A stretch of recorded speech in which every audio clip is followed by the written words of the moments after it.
बंगाल से छुए दाना गोरी अपन गोरे गोरे गाल के ए बुची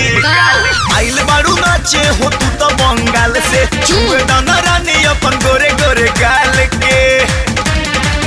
चीख के जवानी ही सब तोड़ जाएगा चीख के जवानी ही सब तोड़ जाएगा सुनो हमर 11 वोल्ट के जवानी छुअते जोहर जाएगा तो हमर 11 वोल्ट के जवानी छुअते जोहर जाएगा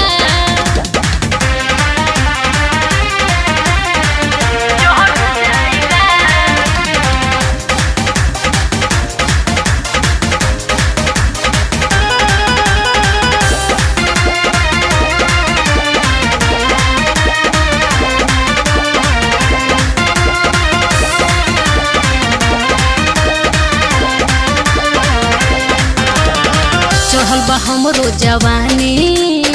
देखी के चल जाई पानी होई बंगाल के राने जानत नइखे कहानी हई बिहार के शेर रे हाल में होई नडर रे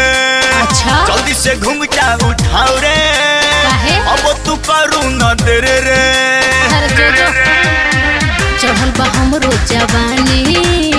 देखी के चल जाई पानी होई बंगाल के रानी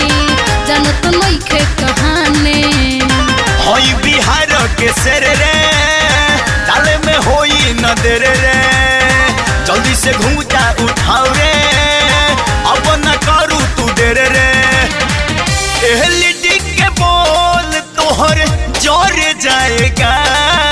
कैसे एलईडी के बोल तोहर जोर जाएगा तो हमारे 11 वोल्ट के जवानी छुअते जोहर जाएगा तो हमारे 11 वोल्ट के जवानी छुअते जोहर जाएगा जोहर जाएगा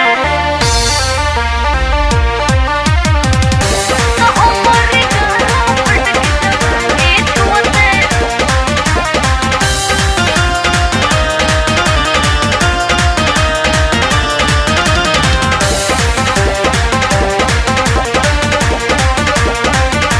ऐसे न कर तू बात रे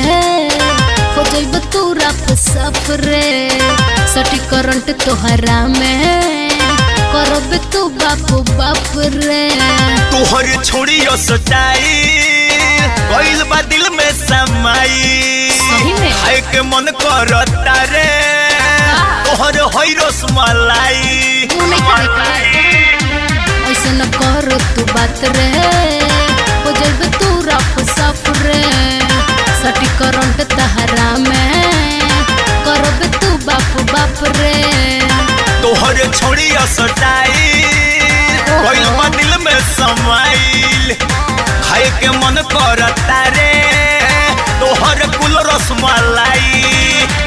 पांडे विकास कुछो कर जाएगा भूलन भोजपुरिया कुछो कर जाएगा अच्छा तो हमर 11 वोल्ट के जवानी छुअते जोहर जाएगा तो हमर 11 वोल्ट के जवानी छुअते जोहर जाएगा अरे चल जो न तो बर्बाद हो जाइबे।